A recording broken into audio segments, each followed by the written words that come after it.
தருமபுரி காவிரி உபரிநீர் திட்டத்தை நிறைவேற்ற வலியுறுத்தி பாமக தலைவர் அன்புமணி ராமதாஸ் தலைமையில் கண்டன ஆர்ப்பாட்டம் நடைபெற்ற நிலையில் தருமபுரிக்கு காவிரி உபரிநீர் என்ற ஹேஷ்டேக் இணையத்தில் ட்ரெண்ட் ஆகி வருகிறது. தருமபுரி மாவட்டத்தில் பல்வேறு பகுதிகளில் நிலத்தடி நீர்மட்டம் 1200 அடிக்கு கீழ் சென்றுவிட்டது.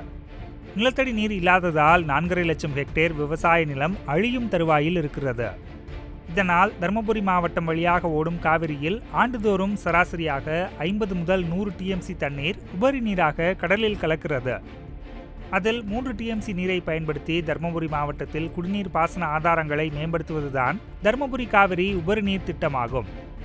இந்த திட்டத்தை செயல்படுத்த கோரி பாமக சார்பில் பல போராட்டங்கள் நடத்தப்பட்டன. அதன் தொடர்ச்சியாக இன்று தருமபுரி காவிரி உபரிநீர் திட்டத்தை செயல்படுத்த கோரி தருமபுரி மாவட்ட ஆட்சியர் அலுவலகம் அருகே அன்புமணி ராமதாஸ் தலைமையில் ஆர்ப்பாட்டம் நடைபெற்றது.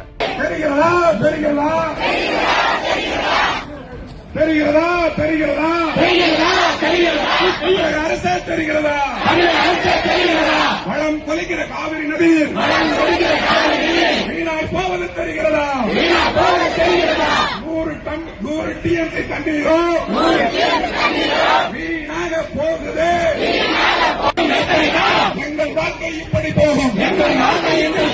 எண்ணிப்பார்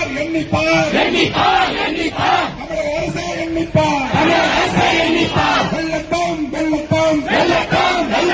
பாமகவின் போராட்டம். வெள்ளட்டும் ஓய மாட்டோம் காவிரி உபரிநீர் திட்டம் நிறைவேறும் வரை ஓய மாட்டோம். ஐயா அன்புமணியின் லட்சியம் நிச்சயம்.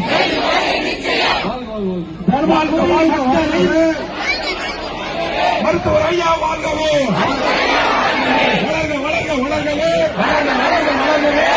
இந்த நிலையில் தருமபுரிக்கு காவேரி உபரிநீர் என்ற ஹேஷ்டேக் இணையத்தில் ட்ரெண்ட் ஆகி வருகிறது.